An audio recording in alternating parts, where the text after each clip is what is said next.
Alright everybody, the time has come to raise the car and slide that engine underneath the back end of it. So to accomplish that feat, I'll be using the quick jacks that I showed earlier. Again, a plain old jack and jack stands works just fine. These work a little better than fine. So let me show you what I mean. So I'll admit that I did do a trial run or two, and the trials resulted in the engine not fitting into the back, underneath the back. So you can see I added a board that's hopefully all the extra height I need. We'll see. If not, I've got a couple of 2x4s that I'll use instead. You're not supposed to do that. They're supposed to stay flat on the ground, but you know, we'll just keep this between ourselves, and nobody needs to know about it. Here we go.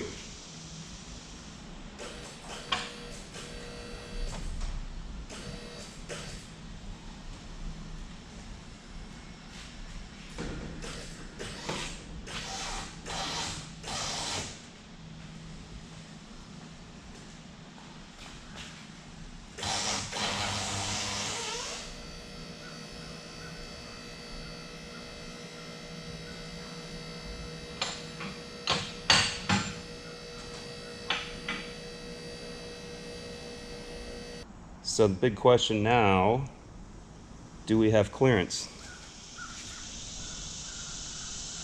Let's find out.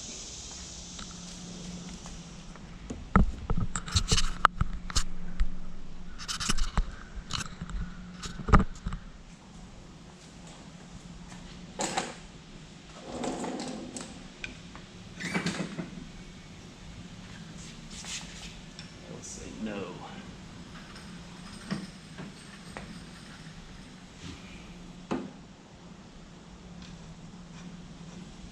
Yep, no is correct. All right, plan B.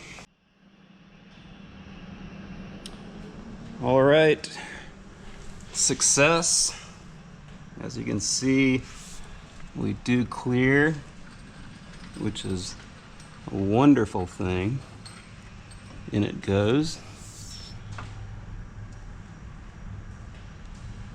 So, now,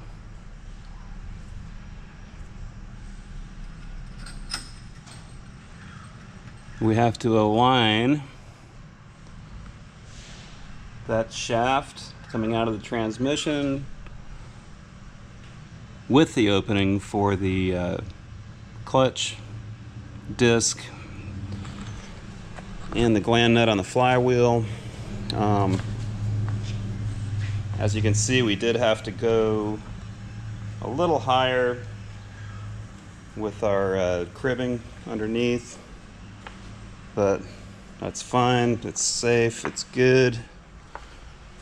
Ditto on this side. As you can see, this is a very stable platform on which the car is resting, so all good. So, like I said, next step, get everything aligned back there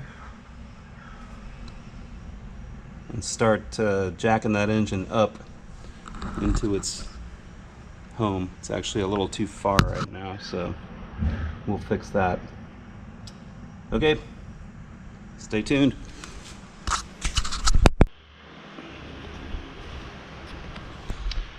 Alrighty, so let me show you where we're at here. I just want to point out a couple of tricky spots for when you're doing this. And when I say a couple, it's literally two. So here's where things get at odds with each other.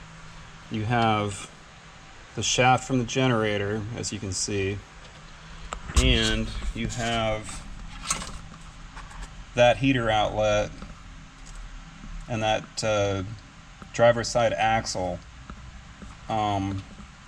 If you're looking at what I'm looking at, you're seeing that they don't both fit.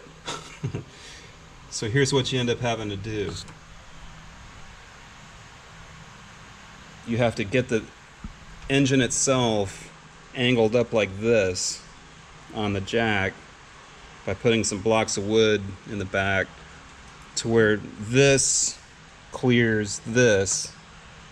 Pull it back, pull the engine back, it being the engine. Pull the engine back kind of like it is right now to where this goes over the top of that. And then once that's done, you can jack the engine up further to where that will clear the axle and then shove it forward over the top of that axle. And then you're good. And all the while, pay attention to what's going on in here, because you don't want the pressure plate to hit the output shaft of the transmission. Okay, so you might be asking yourself, well, that's great, why did you not put the engine in since you achieved all that wonderfulness? And it's a good question. It's a real easy answer. The the jack that I had the engine on wouldn't jack up high enough. So now I have the engine resting comfortably, I hope, on some jack stands.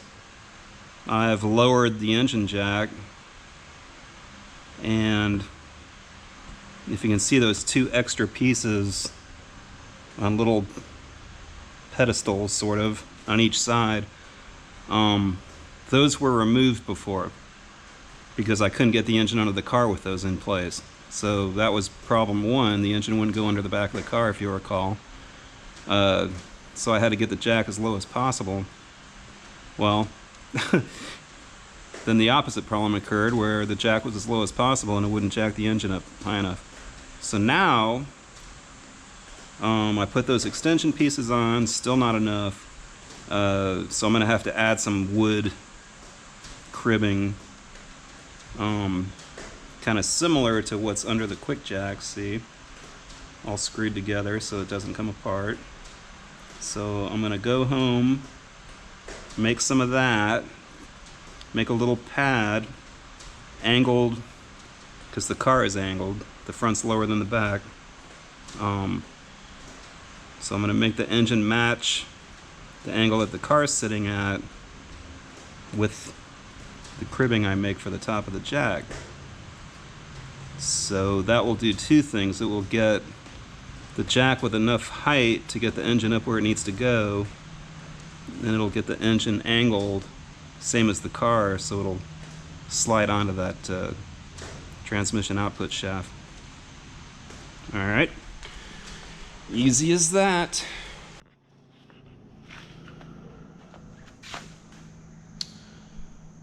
Alright, so last time, as you recall, I said I needed to go home and fabricate something that will not only make the jacks reach higher,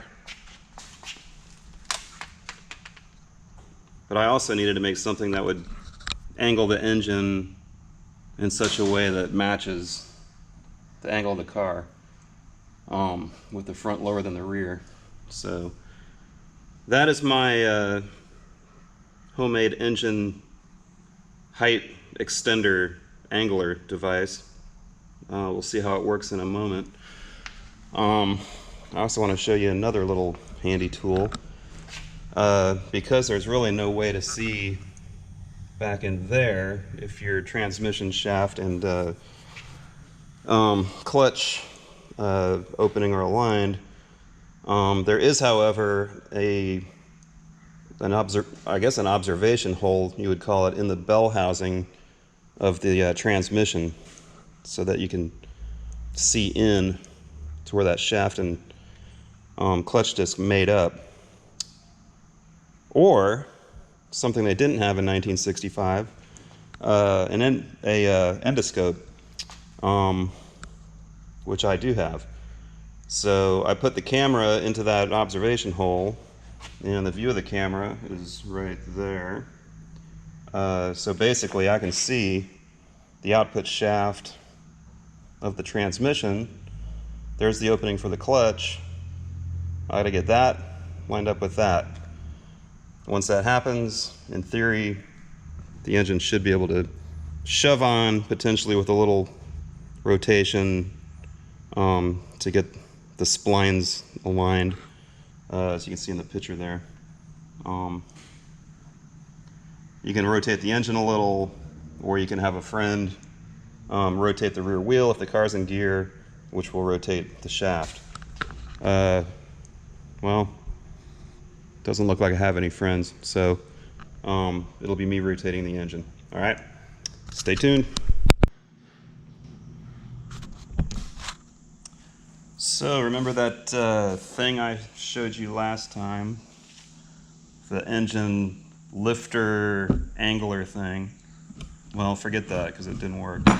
I needed something that I could adjust the angle, because the whole key here is getting that transmission shaft in perfect alignment to go into that gland nut bushing. So back to the drawing board, I created this thing, and as you can see, I can change the angle from anything flat all the way to not flat, and I'm hoping that by whacking on this board I can actually adjust the angle. That's the theory. Now we try it.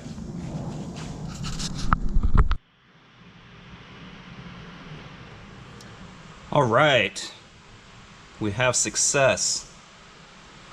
The super duper motor lifter angler device has done its job wonderfully.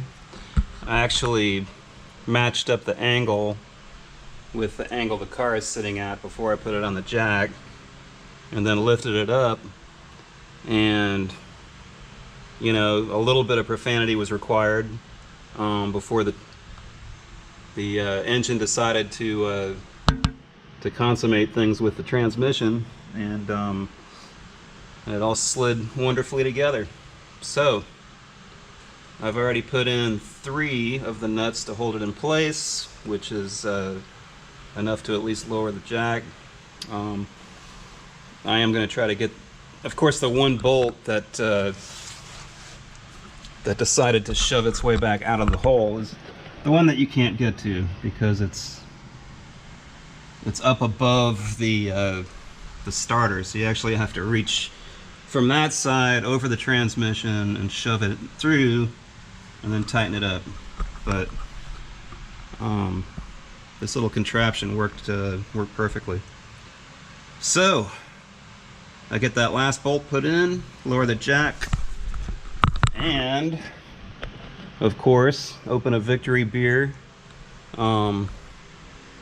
which is clearly well deserved at this point. So let me do that, and then it's a matter of connecting the fuel line underneath and reconnecting the throttle linkage back here. I have to run that through the little metal plate back there.